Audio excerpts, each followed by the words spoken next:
Dr. Joseph Griffin, People's Health and Vascular Specialty Centers, joined us this morning with more. Great to see you. Man, how are you? I'm great. I'm great. Thanks so much. Why is it men don't get to the doctor as often as women? I don't know. It's maybe a good question. I don't know if we're just chauvinistic or we don't think that our health is at risk or things like that. But it's a very good question that we always try to get an answer to, but there's no definitive answer. Yeah, so this Father's Day, you can help get Dad there? Yes, absolutely. Matter of fact, I did make my father go to the doctor recently as well, and thank God everything was fine. Yeah. Well, and one way to kind of do that is, say you're going to take him with him, you'll do lunch or do something else special that day. That's exactly what I did. Is that what you did? Yes. You have some tips. You say, like, don't ignore the snore.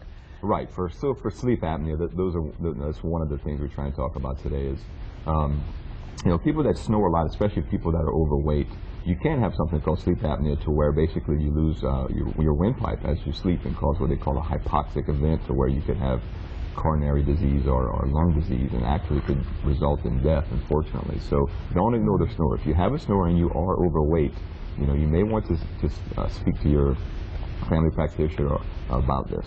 And we have clinics. I think Pennington and some other people will go in and do these sleep studies sometimes, and they'll actually monitor you. Is that correct? Absolutely, yes. Is that an extreme case, or do you suggest that for people who may be suffering with it?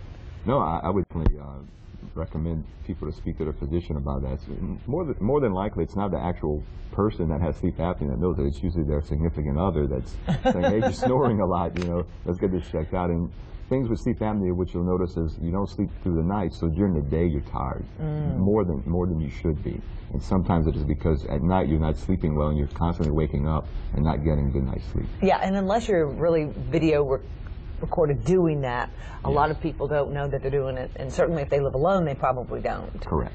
And then, don't you think a lot of people, though, if they're overweight too, they pass off the "I'm tired" as just being sluggish, I'm not eating right, I'm not exercising enough? You are 100% correct. That it's exactly what occurs, and that's why we recommend to lose weight, to eat well, to avoid things like smoking and drinking, especially late at night, or sleeping pills that really put you in a deep sleep. You try not to do that as well. Yeah, you say lower back pain is important to watch. Yes, unless you're born with something like scoliosis or something like that, and you develop back pain at a later age in your 30s, 40s, or 50s, it's something you really need to take care of, because if you really have a back injury, it's pretty devastating to your career.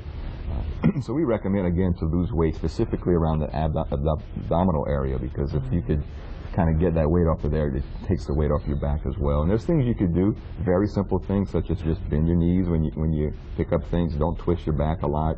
If you work in a place to where you have to pick up heavy weight, maybe wear a back brace. When you sleep at night, actually put pillows between your legs or under your legs. That could also help as well. Yeah, oh, that's great. Also, Dr. Griffin, GERD. And a lot of people don't understand exactly what GERD is.